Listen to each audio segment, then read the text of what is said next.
हाय दोस्तों, welcome back to our channel. उम्मीद करता हूँ कि आप सब बढ़िया होंगे। तो दोस्तों, आज के वीडियो में हम लोग 4x4 रैक इंस्टॉल करने वाले हैं। तो इस वीडियो को पूरा देखिएगा और हमारे चैनल को भी सब्सक्राइब कर लीजिएगा।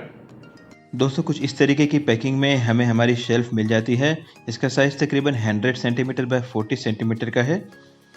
इसके साथ में हमें ऐसी एंगल पट्टी मिल जाती है जिसके ऊपर हमें इसे प्लेस करना होगा। इस तरीके की 4 एंगल पट्टी आपको इसके साथ मिल जाती है। इसकी लंबाई तकरीबन 2 मीटर तक की होती है। इसके साथ में और भी कुछ चीज़ें आती हैं जैसे कि नट बोल्ट और इसके जो साइड क्लैंप्स होते हैं, वो सारी चीज़ें इसके बॉक्स में है। तो सबसे पहले हम इसके बॉक्स को ओपन कर लेंगे। दोस्तों, इस शेल्फ को मैंने मेरे करीब की एक होलसेल मार्केट से परचेज़ किया है। इसकी प्राइस मुझे तकरीबन 20 ओमानी रियाल, जो कि इंडिया के तकरीबन 4200 रुपये के आसपास बनते हैं। दोस्तों, इस शेल्फ़ को परचेज़ करने का मेन रीज़न ये था कि हमारे किचन में हमें सामान रखने में दिक्कत हो रही थी। तो किचन के सामान को रखने के लिए हम काफ़ी सारे डिफरेंट सॉल्यूशंस को चेक कर रहे थे। उसमें से यह वाला जो रैक है, इसका ऑप्शन मुझे काफ़ी ठीक लगा, तो इसलिए हमने इसे परचेज़ किया। यहाँ हमने बॉक्स को ओपन कर लिया है। बॉक्स ओपन करते ही आप देख सकते हैं इसमें इस तरीके की कुछ शेल्फ्स आपको मिल जाती है। ये पूरी मेटालिक शेल्फ़ है, मतलब स्टील की बनी हुई है। 4 पीसेस इस तरीके की शेल्फ आपको मिल जाती है जिसका साइज़ तकरीबन 100 सेंटीमीटर बाय 40 सेंटीमीटर होता है। इस तरीके की शेल्फ काफ़ी डिफरेंट साइज़ेस में अवेलेबल होती हैं, लेकिन हमारे लिए ये वाला साइज़ बराबर था, इसलिए हमने यही साइज़ परचेज़ किया। इन शेल्फ के पीछे की तरफ अगर आप देखेंगे तो आपको कुछ इस तरीके की 2 पट्टी दिखती है, जिसकी वजह से इसकी सामान उठाने की कैपेसिटी बढ़ जाती है। इसके कॉर्नर में आपको कुछ होल्स दिखते हैं जिसकी मदद से हम इसे जो हमारा रैक का फ्रेम होगा उस पर इसे इंस्टॉल कर पाएंगे। यह रैक की जो क्वालिटी है मुझे काफ़ी ठीक-ठाक लगी, काफ़ी मज़बूत ये रैक मुझे लग रहा था, इसीलिए मैंने ये वाला सिलेक्ट किया। इन शेल्फ़ के साथ में आपको कुछ इस तरीके के फिटिंग्स मिल जाते हैं जिनमें इनके बेस पे लगने वाले इनके जो 4 लेग्स होते हैं वो मिल जाएँगे, साथ में कुछ नट बोल्ट्स भी आपको मिल जाते हैं। इसके अलावा आपको कुछ इस तरीके की कॉर्नर प्लेट्स और साथ में कुछ ऐसी फिटिंग्स भी मिल जाएँगी जिसकी मदद से आप इन शेल्फ़ को आसानी से रैक के बेस पर इंस्टॉल कर पाएँगे। तो चलिए अब हम इसका इंस्टॉलेशन शुरू करते हैं। तो सबसे पहले हम 2 एंगल पीसेस ले लेंगे और इन 2 एंगल पीस के ऊपर हम हमारी जो शेल्फ़ है उसे माउंट करेंगे। तो फ़िलहाल मैं जो शेल्फ़ लगाने वाला हूँ वो सबसे ऊपर वाली शेल्फ़ है। सबसे पहले हम शेल्फ़ के नीचे के 2 कॉर्नर्स जो हैं उन्हें हम इन एंगल्स के ऊपर माउंट करेंगे। तो फ़िलहाल मैं सिर्फ़ पोज़ीशन को सेट कर रहा हूँ। एक बार मेरी पोज़ीशन सेट हो जाए फिर मैं इसके अंदर नट बोल्ट्स को डालने वाला हूँ।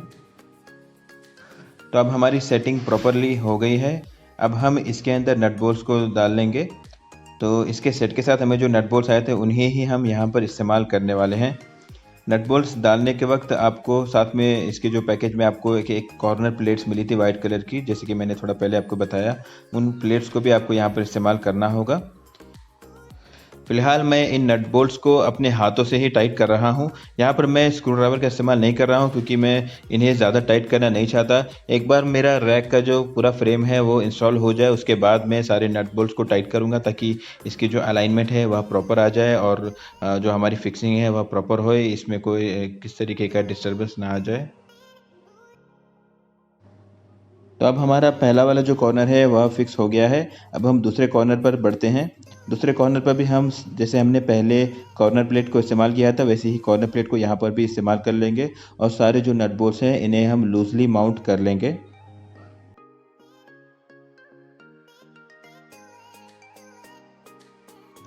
अब हमारा दूसरा वाला जो कॉर्नर है वह भी फिक्स हो गया है। अब बढ़ते हैं नीचे की तरफ। हमारी जो एंगल पट्टी है उसके नीचे की तरफ हम और एक शेल्फ़ को इंस्टॉल कर लेंगे।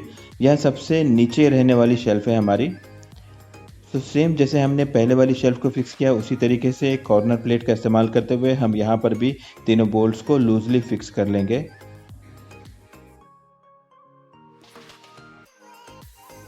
तो हमारा तीसरा कॉर्नर भी फिक्स हो गया है। अब हम चौथे वाले कॉर्नर की तरफ बढ़ते हैं।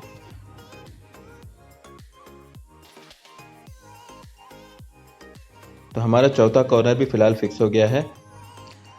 अब हम इसके ऊपर की जो एंगल पट्टी है उसे भी इंस्टॉल कर लेंगे। सेम तरीके से जैसे हमने नीचे एंगल पट्टी को फिक्स किया था वैसे ही हम इस ऊपर वाली एंगल पट्टी को भी फिक्स कर लेंगे।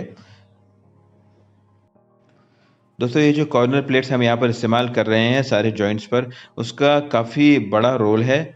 अगर आप ऐसी कॉर्नर प्लेट्स को इस्तेमाल नहीं करेंगे तो आपका जो शेल्फ़ है, जो रैक है वह वीक होगा और कुछ भी वज़न रखने पर वह शेक होगा, वाइब्रेट होगा और वो कभी भी गिर सकता है। काफ़ी सारा आपका जो सामान उस पर होगा वह यहाँ-वहाँ गिर के आपको नुकसान भी हो सकता है। तो आप कभी भी अगर शेल्फ़ लाते हैं उसके साथ आपको कॉर्नर प्लेट नहीं मिलती है तो आप भले ही एक्स्ट्रा परचेज़ कर लीजिएगा, लेकिन कॉर्नर प्लेट्स के बिना आप कभी भी रैक्स का इंस्टॉलेशन नहीं करिएगा। तो यहाँ हमारी जो सबसे ऊपर वाली रैक थी उसके चारों कॉर्नर्स को हमने फिक्स कर लिया है। अब जो नीचे वाली रैक जो हमने जिसके 2 कॉर्नर्स को लगाए थे, उनके बचे हुए 2 कॉर्नर्स को भी हम लोग बारी-बारी से फिक्स कर लेंगे। इसी के साथ हमारी नीचे वाली जो शेल्फ़ है वो भी फिक्स हो गई है।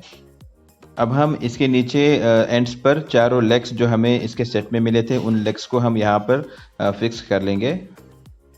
दोस्तों यहाँ पर आपने नोटिस किया होगा कि जो सबसे नीचे वाली शेल्फ़ है उसे मैंने थोड़ा-सा वहाँ पर मैंने थोड़ा-सा एंगल छोड़ दिया है। उसका वजह ये है कि मैं चाहता हूँ कि इस शेल्फ़ के नीचे भी मैं कुछ सामान रख सकूँ अगर मुझे ज़रूरत हो तो, और साथ ही में साफ़-सफ़ाई के लिए भी इससे काफ़ी आसानी हो जाती है। तो अब हमारी रैक का बेसिक स्ट्रक्चर तैयार हो गया है। इसमें हमने सबसे ऊपर वाली और सबसे नीचे वाली शेल्फ़ को फिक्स कर लिया है। आगे बढ़ने से पहले इसके जो बाकी के कॉर्नर्स हैं, उनकी जो कॉर्नर प्लेट्स हैं, उन्हें भी आप फिक्स कर लीजिएगा। जैसे कि मैं यहाँ पर आपको दिखा रहा हूँ, ये सारे कॉर्नर्स पर आपको कॉर्नर प्लेट्स और इसके जो नट बोल्ट्स हैं, उन्हें फिक्स कर लेना है। तो अब हम बढ़ते हैं बाकी के 2 रैक्स को फिक्स करने की तरफ। तो इस तरीके की कुछ फिटिंग्स हमें इसके पैकेट में मिली थी। तो इन्हीं फिटिंग्स की मदद से हम बाकी के 2 शेल्फ़ हैं, उन्हें इंस्टॉल करने वाले हैं। इसे आप देखिए काफ़ी आसानी से आपको बस इसके जो रैक्स में जो स्लॉट्स बने हुए हैं, उनके अंदर आपको बस लगा देना है। बड़ी आसानी से ये लग जाते हैं। तो चारों तरफ मुझे इस तरीके की जो फिटिंग्स हमारे पास जो दी गई हैं, इन्हें मैं चारों तरफ चारों रैक में लगा देता हूँ। और बस इसके ऊपर हमारा जो शेल्फ़ है, उन्हें हमें बस इसके ऊपर रख के थोड़ा-सा प्रेस करना है और वो बड़ी आसानी से फिक्स हो जाता है। मैंने जो रैक परचेज़ किया था उसमें मुझे इस तरीके की फ़िटिंग्स दी गई है, लेकिन शायद आपके रैक में आपको दूसरे तरीके की फ़िटिंग्स हो। लेकिन अगर इसमें की फ़िटिंग्स अगर आपको मिल रही है सेम शॉप पे, तो आप यही लीजिएगा, क्योंकि इसे इंस्टॉल करना काफ़ी आसान पड़ा मुझे। तो यहाँ पर मैंने रैक को सही पोजीशन पर सेट कर दिया है। अब बस मैं इसे थोड़ा-थोड़ा नीचे की तरफ प्रेस कर रहा हूँ। थोड़ा नीचे प्रेस करते ही ये जो हमारी फिटिंग्स के ऊपर जो गैप है, उसके अंदर ये रैक का जो कोने का हिस्सा है वो चले जाता है और वो उसमें सेट हो जाता है उस पोजीशन में जाके। तो इस तरीके से हमने तीसरी वाली शेल्फ़ को भी फिक्स कर लिया है। अब बढ़ते हैं चौथी और आखिरी शेल्फ़ की तरफ। तो जैसे मैंने तीसरी वाली शेल्फ़ के लिए फ़िटिंग्स को सेट किया था, सेम तरीके से मैंने इसके लिए भी फ़िटिंग्स को सेम लेवल पर सेट कर दिया है चारों एंगल्स पर। और बस मैं हमारा जो शेल्फ़ है उसे उन फिटिंग्स पर रख कर मैं उसे बस प्रेस कर देता हूँ और वो बराबर से उस जगह पर जाकर सेट हो जाता है। तो इस तरीके से हमने चारों शेल्फ़ को फिक्स कर लिया है और हमारा शेल्फ़ का जो बेसिक स्ट्रक्चर है वो रेडी हो गया है। अब बारी आती है, जो स्क्रूज़ मैंने पहले हाथ से टाइट किए थे, उन सारे स्क्रूज़ को अब मैं मशीन की मदद से अच्छे से टाइट कर लूँगा। दोस्तों जैसे कि आप देख सकते हैं, यहाँ पर मैं मेरे सारे स्क्रूज़ को इस स्क्रू ड्राइवर मशीन से टाइट कर रहा हूँ, जिस वजह से मेरा जो काम है वह काफ़ी आसान हो जा रहा है टाइट करने वाला। लेकिन अगर आप इसकी जगह जो आपके सादे स्क्रू ड्राइवर्स होते हैं, बिना मशीन वाले जो नॉर्मल स्क्रू ड्राइवर्स होते हैं, उनका इस्तेमाल करते हैं तो आपकी मेहनत काफ़ी बढ़ जाती है। मैं आपको रिकमेंड करूंगा कि आप भी इस तरीके की एक मशीन अपने घर में ज़रूर रखें। घर में आपके कभी भी अगर जैसे वॉल्स में ड्रिलिंग करनी हो या लकड़ी में ड्रिलिंग करनी हो, या कभी कुछ स्टील के जो पतली स्टील की चीज़ें होते हैं जो घर में इस्तेमाल होते हैं उसमें होल्स करने हो, तो ये जो ड्रिल मशीन है वह काफ़ी उपयोगी साबित होती है। साथ ही में अगर स्क्रूज़ को आपको टाइट करना है या रिमूव करना है, तो वो दोनों काम भी इसमें काफ़ी आसानी से हो जाते हैं। मतलब एक ही मशीन आपके काफ़ी सारे काम कर देती है। तो अब हमारा रैक 100% रेडी हो गया है। अब हमें इसे सही जगह पर फिक्स कर देना है। मैं इसे मेरे घर के किचन में फ़िक्स करने वाला हूं, तो चलिए अब किचन की तरफ चलते हैं। तो यहाँ पर मैंने किचन में इस रैक को लाकर रख दिया है फ़िलहाल।